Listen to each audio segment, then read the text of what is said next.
Hey guys, welcome to asymptotes. So आज हम करेंगे numericals based on the Biot Savart law. So first numerical is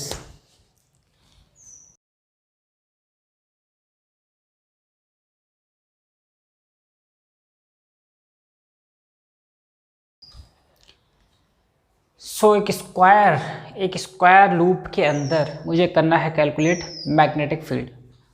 ठीक, तो ये है स्क्वायर लूप। हमें करना है इसके सेंटर पर मैग्नेटिक फील्ड कैलकुलेट। ये है सेंटर।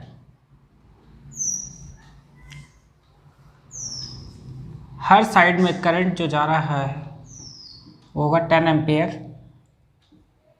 और मेजर है हर साइड का 10 सेंटीमीटर्स। ठीक है, तो हमें करना है कैलकुलेट करंट। यहाँ पर मैं दोनों साइड्स को कर दूंगा ऐसे जॉइन, ऐसे। अगर मैं यहाँ से इसके सेंटर से मेज़र करता हूँ तो अगर मैं एंगल देखूँगा तो ये एंगल आएगा 45 और ये वाला एंगल भी आएगा 45, क्योंकि ये है मिड पॉइंट तो ये होगा 5 सेंटीमीटर यहाँ से यहाँ तक और यहाँ से यहाँ तक होगा 5 सेंटीमीटर्स। ठीक है, सिमिलरली ये भी होगा मिड पॉइंट, यहाँ से यहाँ तक भी होगा 5 centimetres. Now we have to calculate the magnetic field at the centre of the square. So as we know that the magnetic field intensity due to a infinite conductor at any point using Biot-Savart law is, we have studied that when a current carrying conductor of infinite length and having a differential line element dl, तो इसके द्वारा यहाँ पर जो magnetic field होती थी वो ये होती थी। यहाँ पर मुझे मैग्नेटिक फील्ड कैलकुलेट करनी होती थी, तो मैं इन दोनों एंड्स को ज्वाइन करने के बाद जो मेरे पास एंगल आता था, अगर ये फाई है मैं इसको मान लूँगा फाई 2, ये है फाई 1। तो मैग्नेटिक फील्ड इस पॉइंट पर इस करंट एलिमेंट, इस कंडक्टर के द्वारा क्या होगी, B is equal to mu naught upon 4 pi I upon R integration -φ1 to φ2 cos phi. ठीक है, फिर मैग्नेटिक फील्ड मेरे पास आई थी mu naught I upon 4 pi R, where R is this distance. अगर ये डिस्टेंस R है, यहाँ पर ये डिस्टेंस 5 सेंटीमीटर्स है, तब ये कुछ आई थी साइन φ1 प्लस साइन φ2। वही केस मैं लूँगा और यहाँ पर मैग्नेटिक फील्ड कैलकुलेट करूँगा। तो कैलकुलेट करने के बाद अगर मैं यहाँ पर मैग्नेटिक फील्ड कैलकुलेट करता हूँ यूजिंग दिस फार्मूला, मेरे पास है करंट 10 एम्प्स और R है, क्योंकि R यहाँ से यहाँ तक की डिस्टेंस है तो ये होगा 5 सेंटीमीटर। ठीक, तो मैग्नेटिक फील्ड होगी at the centre due to this conductor will be P is equal to mu naught I है 10 एम्प्स और 4 पाई R है 5 centimetre, that is 10 to the power -2, and sine phi है मेरे पास 45 degree plus sine 45 degree. After calculating this what I will get is mu naught की value होती है 4 pi into 10⁻⁻7 into 10 current's value 4 pi into 5 into 10⁻⁻2 that is in metres. और sine 45 होता है 1/√2, तो 2 साइन 45 होंगे 2 into 1/√2।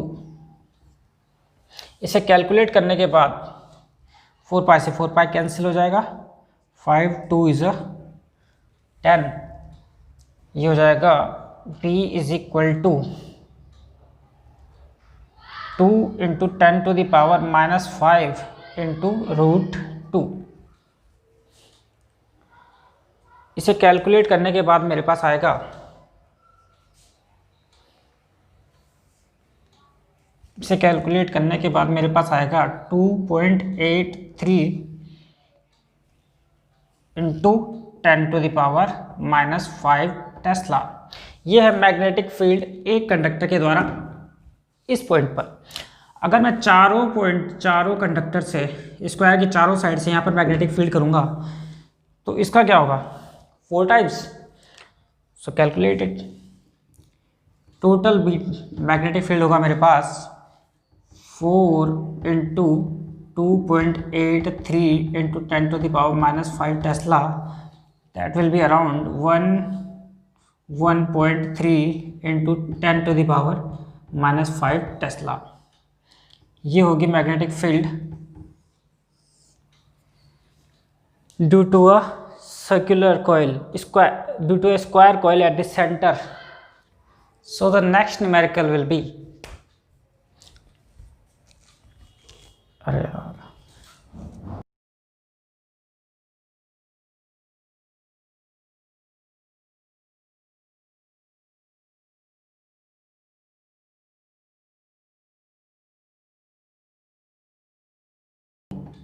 comma b. In this case we have two conductors, both are infinitely long at one end like this. This end is infinitely long and we have to find magnetic field at this point, which is a distance from here and b distance from here. We have to find magnetic field here. Both the conductors having same current I.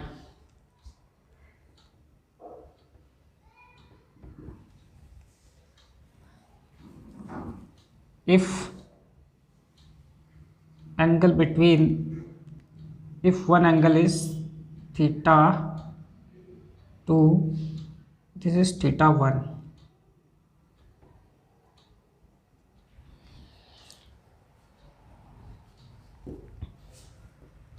Then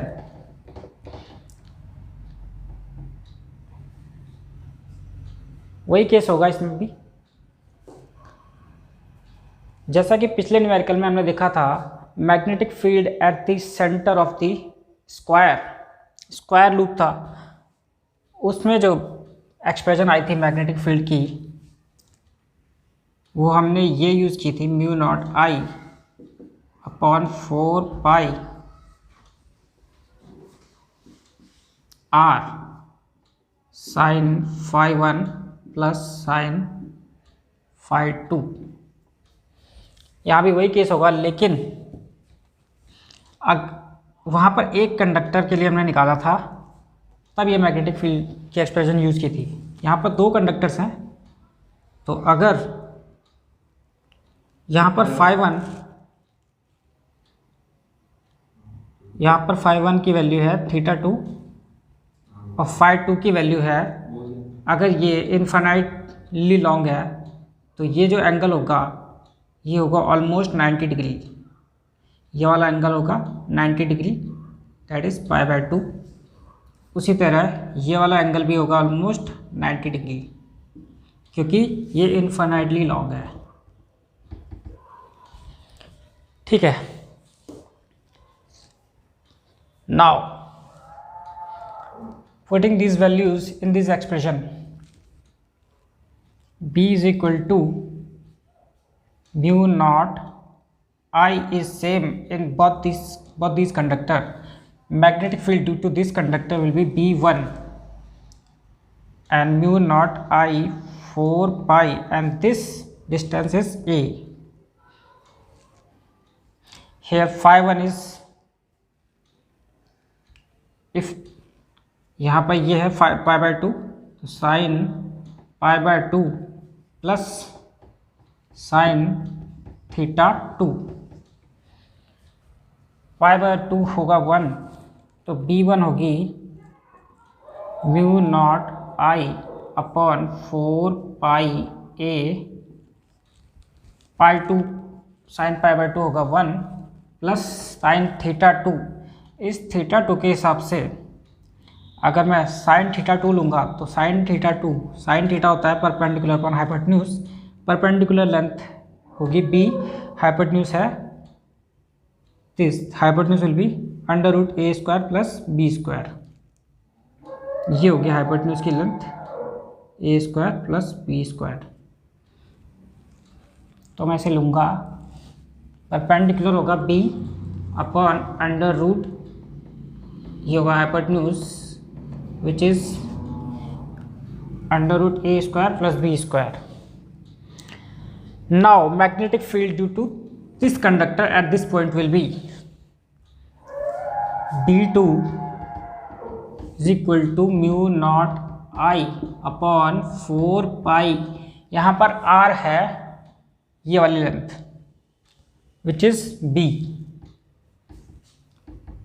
और this is sin theta 1, sin theta 1 plus sin pi by 2, तब ये होगी mu naught I upon 4 pi P 1 plus sine theta 1 perpendicular upon hypotenuse theta 1, perpendicular की length है a और hypotenuse होगा वही under root A square plus B square, a upon under root A square plus B square. तो जो total magnetic field यहाँ पर आएगी, क्योंकि करंट की डायरेक्शन है यहाँ पर, अगर ये y है और ये x है, तो करंट की डायरेक्शन यहाँ पर आएगी नेगेटिव z डायरेक्शन में। According to right hand thumb rule, magnetic field अगर करंट की डायरेक्शन ये है तो curling of fingers will show negative z direction due to both the conductors, so it will be this, magnetic field जाएगी negative z direction, negative z direction में, जो resultant magnetic field की direction होगी negative z। तो B total भी होगा हमारे पास B1 plus B2। ठीक है, इसको लिखेंगे हम यहाँ पर, टोटल भी आया था B1 plus B2 which is mu naught I upon 4 पाई को ले लेंगे हम कॉमन, जो अंदर बचेगा वो होगा 1 upon A plus b upon A into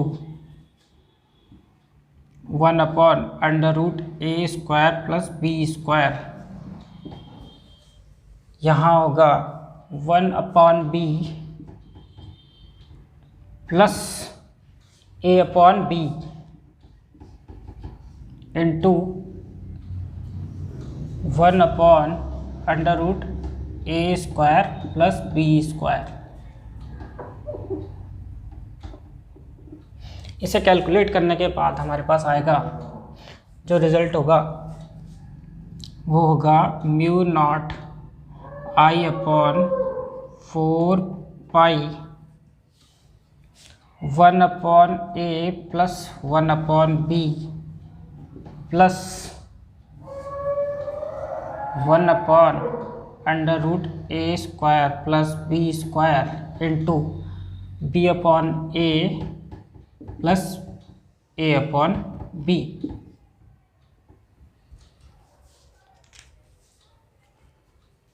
इसे सॉल्व करने के बाद जो रिज़ल्ट आएगा वो होगा μ0I/4 पाई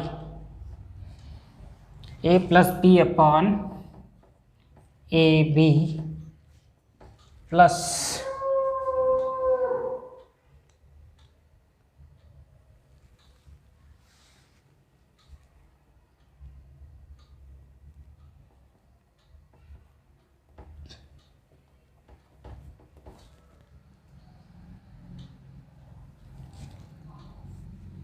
ab into b² plus a² into 1/a² plus b²। ये हो जाएगा कैंसिल, यहाँ पर आएगा √a² plus b²। So final result will be T is equal to μ0I/4 pi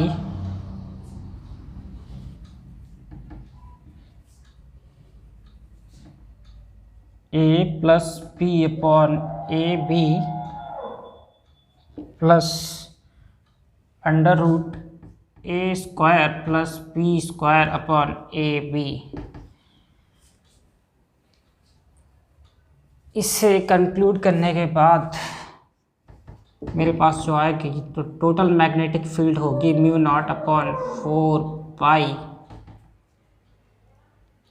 ab into a plus b plus a² √a² plus b²। ये होगी total magnetic field की expression eight this point which will be in negative z direction.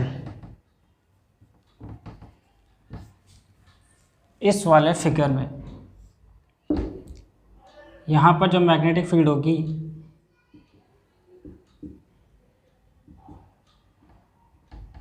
वो है B1 plus B2। Same current I. अब करेंगे हम third numerical.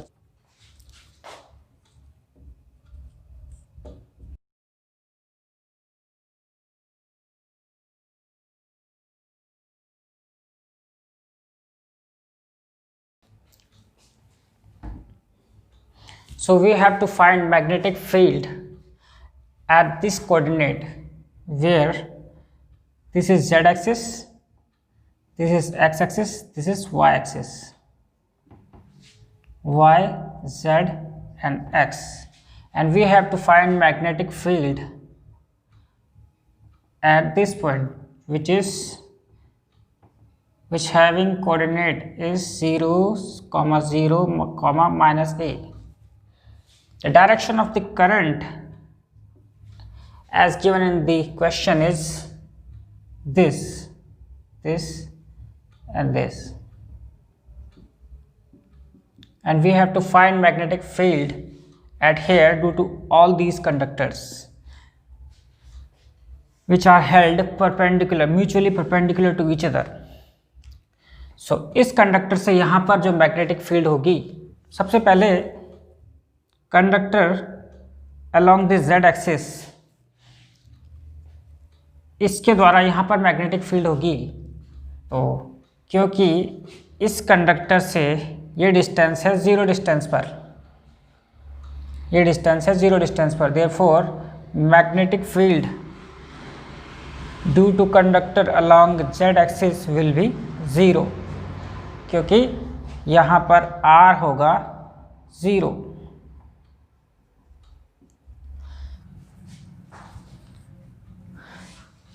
As we know that the magnetic field inside the surface of the conductor varies as directly proportional to the distance, whereas the magnetic field for outside the surface of a conductor varies as inversely proportional to the distance square. Let's see.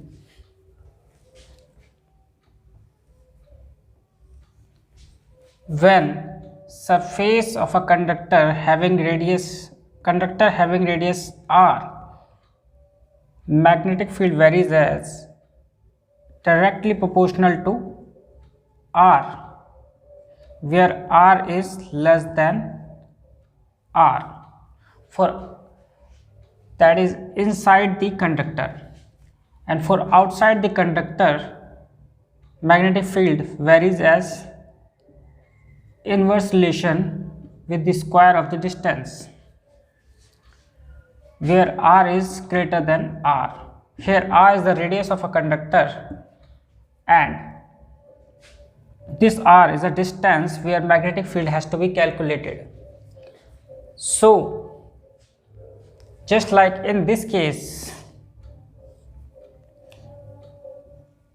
when we had to calculate magnetic field at this point 0, 0, minus a, this is at the surface of a conductor or just at the center of a conductor where r is less than r. So magnetic field directly proportional to r, as r is 0, so magnetic field along z axis will be 0. Magnetic field due to conductor along z axis will be 0. Now magnetic field at this point due to conductor along y axis will be by, and according to right hand thumb rule, the curling of finger, if thumb shows the direction of current and curling of finger shows the magnetic field, so the direction of magnetic field will be along minus x axis, negative x axis, toward this side. So it is minus x axis, so magnetic field will be mu naught I, and this is at the distance of a from here. So 4 pi a along negative x axis, that is minus I. So magnetic field at this point due to conductor along x axis will be bx, क्योंकि ये रखा है a distance दूर इस conductor से. So magnetic field due to conductor and current is along positive x axis, and we have to find magnetic field at this point. The direction of the magnetic field will be along y axis from this, as thumb shows the direction of current and curling of finger shows the magnetic field. So direction of magnetic field will be along positive y axis. You can determine it by right hand thumb rule. So mu naught I upon 4 pi, as the distance is a, so direction of the magnetic field will be along positive y axis. So the resultant magnetic field will be D is equal to Bx, By and Bz. Bz is 0, so Vx is mu naught I upon 4 pi a j, and By is mu naught I upon 4 pi a minus I. So the total magnetic field will be mu naught I upon 4 pi a j minus I, where j minus I shows the direction and mu naught I upon 4a shows the magnitude of the magnetic field at this point. Now question number 4.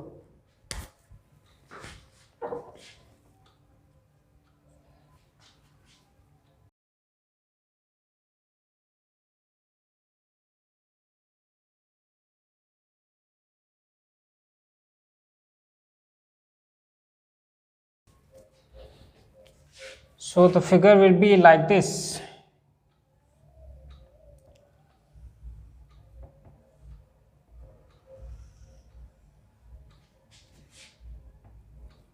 This is a semicircular wires. This is P, Q, R, S. The direction of the current will be this, and here this same current I goes through here. इसका radius है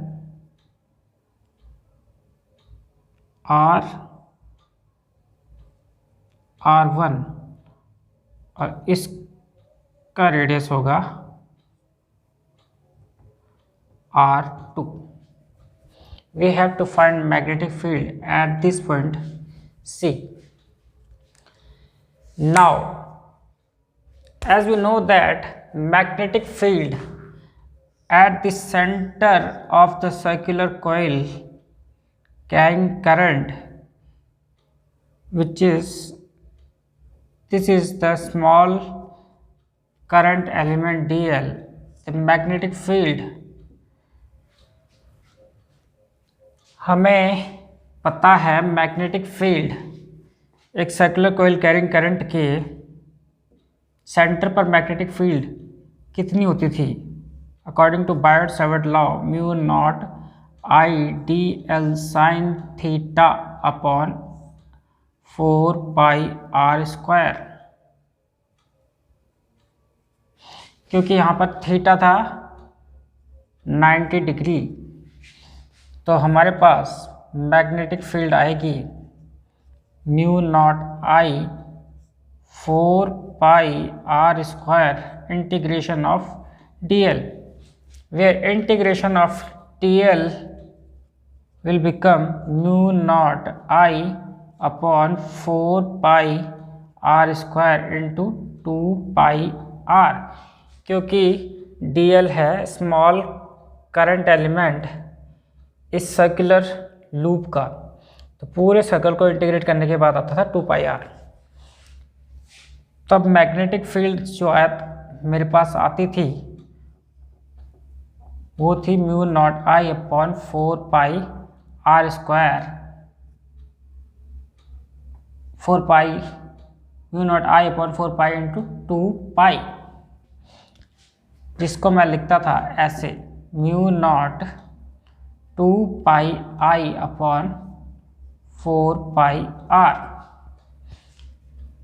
This is for 1 turns where n is equal to 1. For number of turns,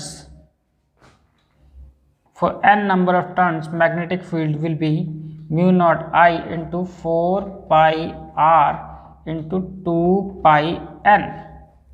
लेकिन इस case में we don't have to take care about n because it has only one turn. Now magnetic field यहाँ पर इस circular loop के द्वारा क्या होगी, फिर इस सर्कल के द्वारा मैग्नेटिक फील्ड यहाँ पर क्या होगी, क्योंकि दोनों सेमी सर्कल है, सेमी सर्कुलर लूप है, तो सर्कमफेरेंस कितना होगा 2 pi R by 2 pi R by 2 which is pi R. Now magnetic field due to this circular loop at this point, सबसे पहले मैं यहाँ पर जो टोटल मैग्नेटिक फील्ड होगी वो होगी B is equal to B along QP, फिर होगी P ड्यू टू PS, फिर होगी B ड्यू टू SR,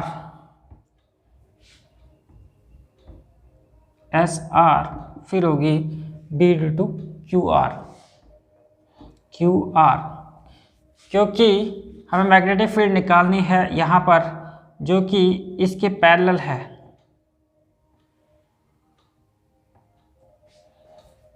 और इस डायरेक्शन में अगर मैं यहाँ से मैग्नेटिक फील्ड निकालता हूँ यहाँ पर, तो क्योंकि ये पैरेलल है और हमें यहाँ पर मैग्नेटिक फील्ड निकालनी है, तो magnetic field due to Q P and Q R हो जाएगी 0।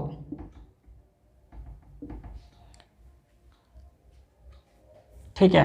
Now magnetic field due to P S, P S क्या होगी, बी पी एस, इसके द्वारा मैग्नेटिक फील्ड जो होगी इस एक्सप्रेशन को यूज करके mu naught I upon 4 pi R, R यहाँ पर होगा कैपिटल R2,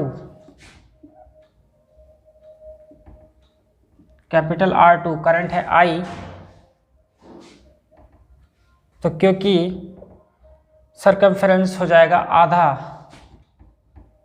तो ये हो जाएगा पाई R1।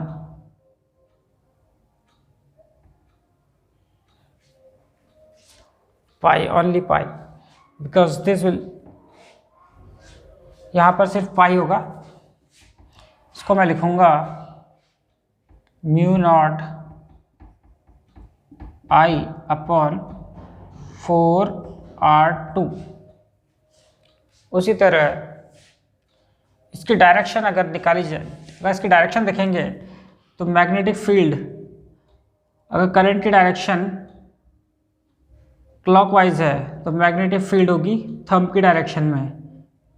ठीक है, विच इज डाउनवर्ड, इससे नीचे की वर्ड होगी डाउनवर्ड, तो मैं लूँगा negative, negative direction, negative direction. And B due to magnetic field due to Q R क्या होगी, ये तो होगी B P S. Now magnetic field due to smaller semicircular loop R Q will be mu naught I upon 4 pi r, r is small capital R1 and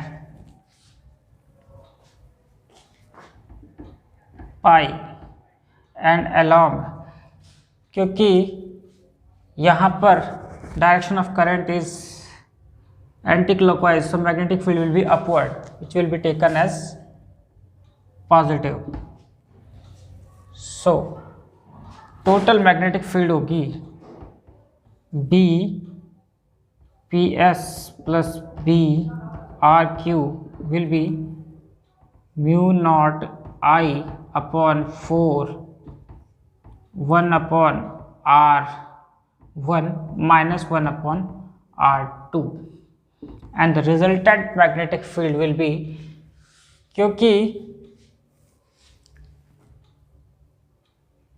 जो smaller semicircular loop होगा उसके द्वारा magnetic field की जो intensity होगी वो होगी ज़्यादा, क्योंकि R1 है R2 से छोटा, क्योंकि R1 होगा R2 से छोटा, इसलिए magnetic field due to this R1 will be greater than magnetic field due to this R2. So magnetic field, the resultant magnetic field will be upward.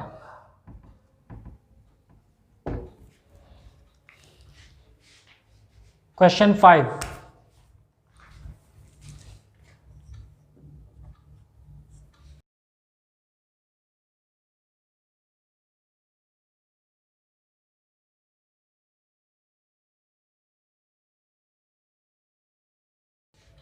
A long horizontal wire is bent and a current I is flowing in it. Find the magnitude and the direction of a magnetic field at the center of a circular part. So figure will be something like this.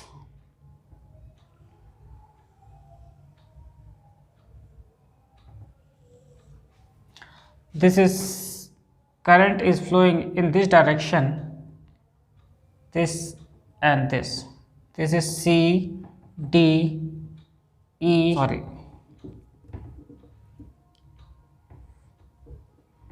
G.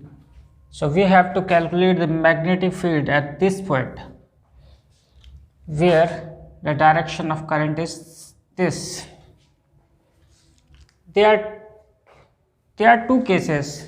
One is magnetic field due to a straight conductor at some distance apart, which is exactly at the center of this conductor, and another case is magnetic field at the center of a circular coil.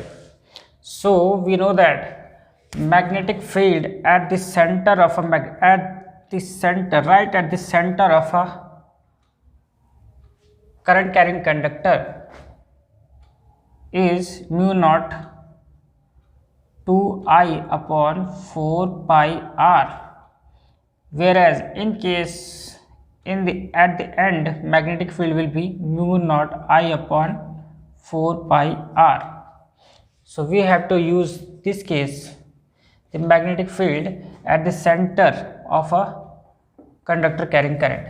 Another case will be of a magnetic field due to a circular coil carrying current and at the center of the circular coil carrying current, just like as in previous question. The magnetic field due to this was mu naught I into upon 4 pi r into 2 pi, and for n number of turns it will be n, 2 pi n. But in this case we will use the expression as mu naught I into 2 pi upon 4 pi r.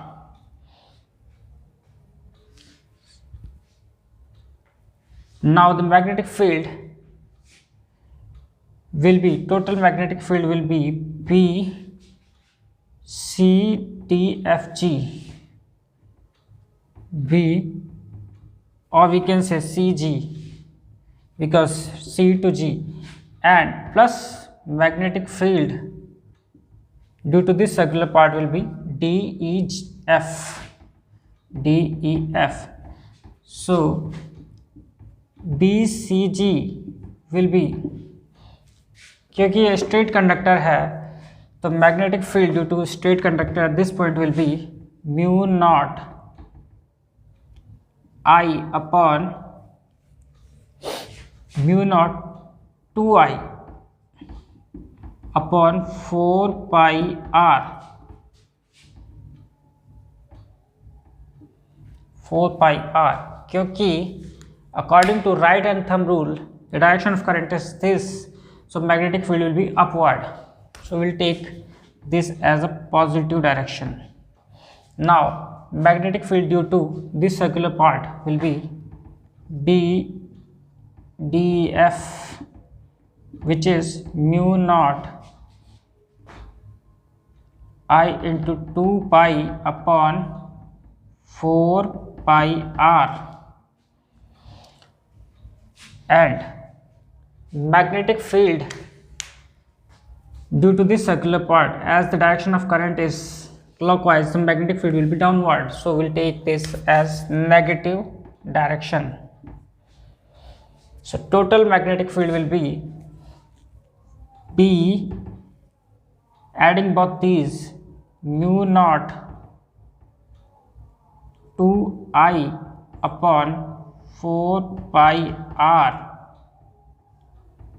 n minus mu naught I, this n will be removed from here, 2 pi upon 4 pi r,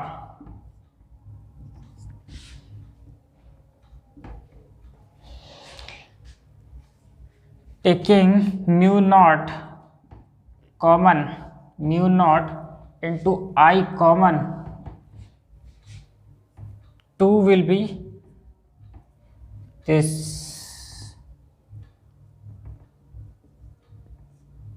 2r will be common,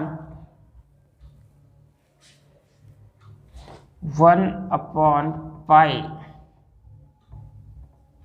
minus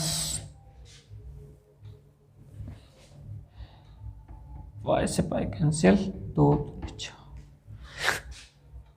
we will not I.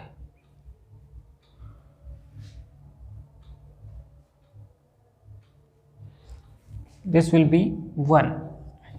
So total magnetic field will be mu naught I upon 2r into 1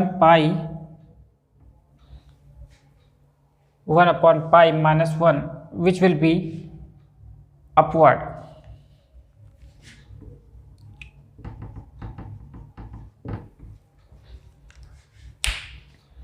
So this is up.